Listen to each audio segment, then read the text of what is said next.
দেশীয় প্রযুক্তিতে তৈরি নতুন ক্ষেপণাস্ত্র, শত্রুদের ঝাঁক ঝাঁক ড্রোন ধ্বংস করবে একটাই মিসাইল।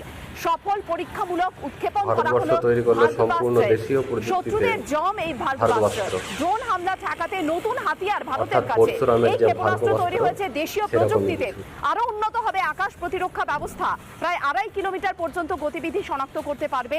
সন্দেহজনক ড্রোনের গতিবিধি শনাক্তর ক্ষমতা, ছোট মাপের ড্রোন শনাক্ত করে ধ্বংসের ক্ষমতা। আমরা যেমন গতকাল দেখলাম যে দেশীয় প্রযুক্তিতে তৈরি হচ্ছে ক্ষেপণাস্ত্র, তৈরি হচ্ছে মিসাইল, আর সেটা আমাদের রপ্তানির ক্ষেত্রেও অনেকটা বাড়িয়ে দিয়েছে রপ্তানির আমাদের দিক, যেখানে 34% রপ্তানি আমাদের বেড়ে গিয়েছে। অর্থাৎ এখন ভারতের মাটিতে ভারতের প্রতিরক্ষা সম্পদগুলো তৈরি হচ্ছে একের পর এক, আর সেই সম্পদগুলো কিন্তু এবার রপ্তানিও হচ্ছে অন্য দেশে।